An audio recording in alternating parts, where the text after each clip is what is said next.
Welcome to Mummies of Ancient Egypt. The mummification process used by ancient Egyptians was highly ceremonial in nature.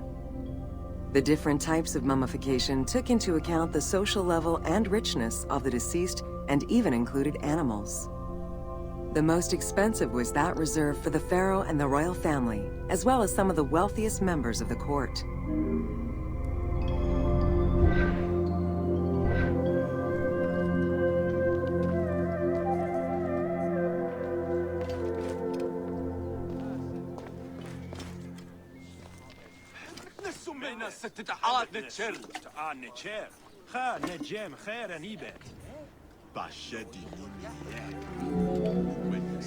The first step was cleaning. Once bodies arrived at the mummification site, they were placed on inclined tables while the bodily fluids drained away. They were then cleansed by priests until they were deemed ready for the purification process.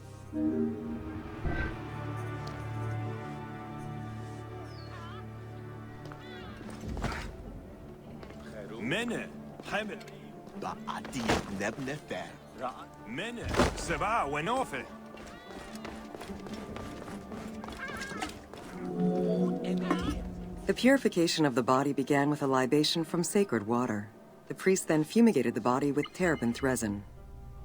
After the ritual cleansing, priests used oils, spices, and all kinds of essences to further purify the body of the deceased.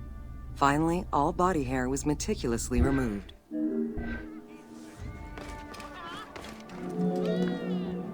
Once the body was properly purified, embalmers removed the organs, following very specific procedures. First, the brain was extracted by inserting a spoon through the nostril to break the ethmoid bone. Then, using a spatula, the pieces of the brain were removed as thoroughly as possible. What matter remained was extracted after a process of liquefaction.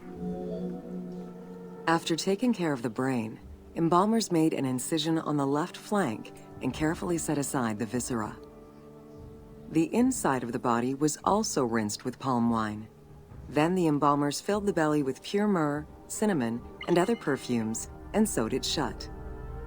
The removed viscera were washed in palm wine and packed in crushed herbs before being placed in canopic jars.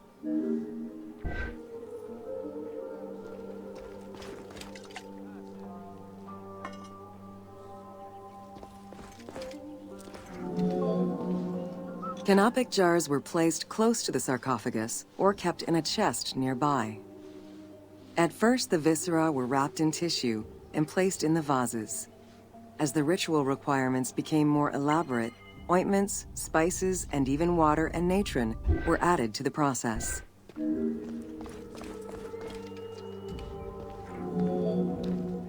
Towards the middle of the New Kingdom, canopic jars assumed the appearance of the 4 sons of Horus.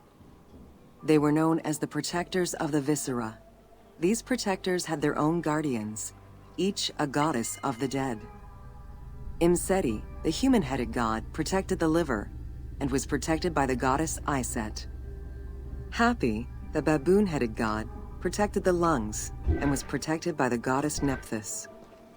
Dumutef, the jackal-headed god, protected the stomach and was protected by the goddess Neith. And finally, Kebesenuef, the falcon-headed god, protected the intestines and was protected by the goddess Selket. Natron is a naturally occurring mineral found in evaporite. These sedimentary rocks are made up of mineral salts and were generally mined from lake beds in Egypt.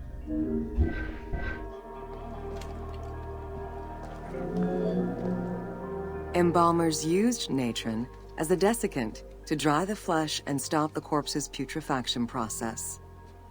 Once the body was cleansed and eviscerated, the deceased was covered in natron for about 40 days. Once desiccated, the body was prepared to be wrapped in strips of linen.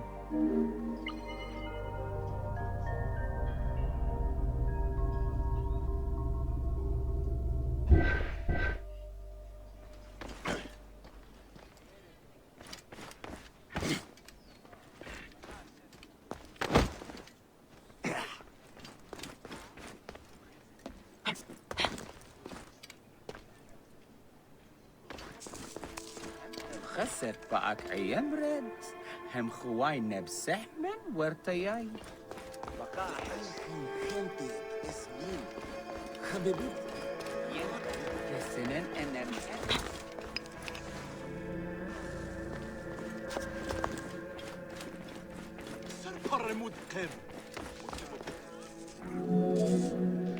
Once the body was fully desiccated by the natron treatment, embalmers oiled, painted, and sometimes even added hair extensions or a wig.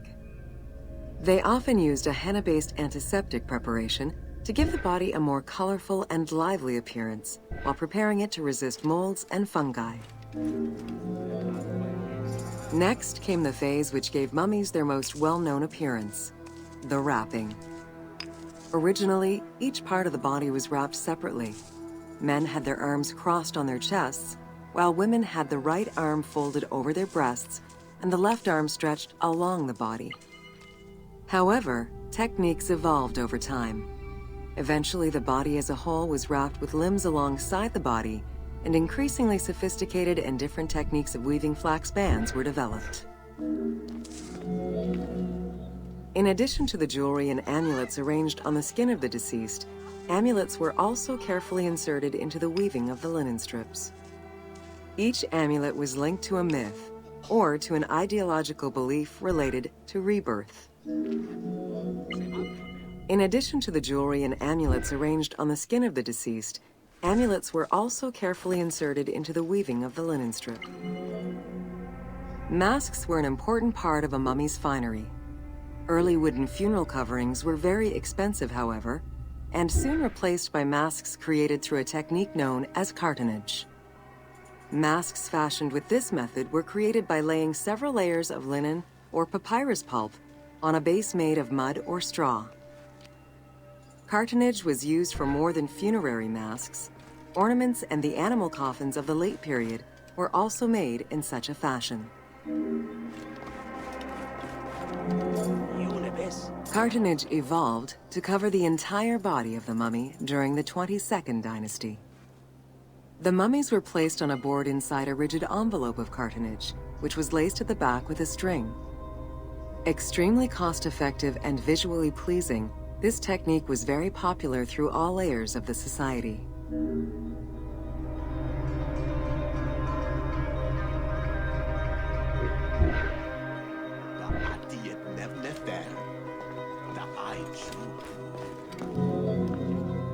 Cartonnage envelopes were usually covered with inscriptions and polychrome decorations, specifying the names and titles of the deceased, scenes depicting daily life, or decorations specific to the funerary world. Once the mummy was properly wrapped and adorned, the embalmers proceeded with the ceremony of the opening of the mouth. A vital step of the funerary process, this ceremony was meant to bring back to life the deceased themselves or an object representing the deceased.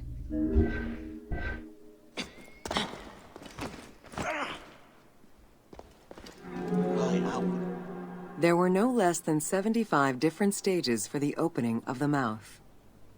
It required the application of the same oils, ointments, spices, and perfumes used during the mummification process. Makeup was sometimes part of the process as well.